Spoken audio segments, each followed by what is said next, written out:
we are going to be talking about peppers. These two right here.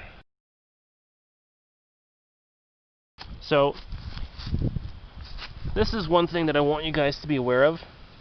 So, peppers, when you're picking them, this is firm. Like, this is really, really firm. You should be picking them when they're firm, right? That's how they should be. Because, and you can also see the color on this one, hopefully. See how it's, oops, didn't mean to pull that off. Hopefully I didn't break it. Yeah, I might have broken it a little bit. Oops. But there's some red in there as well.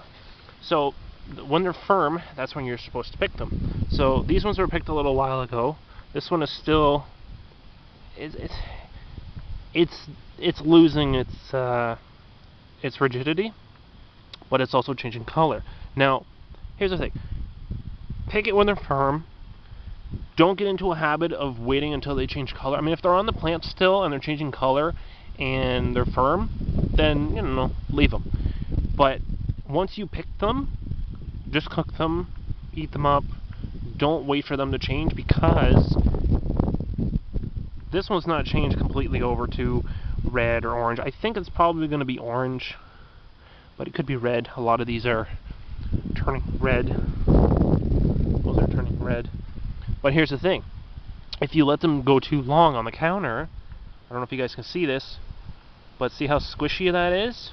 It's squishy and wrinkly. Squishy and wrinkly is bad. See all the wrinkles in there? That is bad. This is, you can still eat this if you really wanted to, but basically it's a sign of it going bad. So instead of waiting it to change color completely, just eat them when they're green. If you don't like green peppers, then you have to make sure that you're either buying them at the grocery store where they're already changed over for color, or if you're growing them yourself, which is what we're doing, you have to grow them early as possible in the season. It's the only way to get it so that they actually change color in time for when you want to harvest them and eat them. So remember that. That is just a tip on peppers. So firmness, this one should be picked. It's all green. I'm not going to wait for it to change color. This one is firm. This one's already changing red. I did snap it a little bit, but it's okay. So that one I'll leave. But I will go around and check all these again.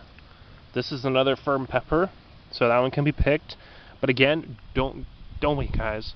If you want to do stuffed peppers or something, green peppers are great for that. So don't hesitate to put them in salads. You know, get some ground beef with some rice, stuff it in there, put a little bit of cheese on top, put some pasta sauce, you know, like some tomato sauce in there, and bake it in the oven. Really great way of doing stuffed peppers. Actually, this one's a really good example. So this one is awesome. It's firm, a little blemish there, but not a big deal. Now, this is also a pretty good one. All things considered, these plants were really behind in the growing season. Well, planting, really. I planted them way too late. But those two are perfect examples. Stuffed peppers, these would be great for that.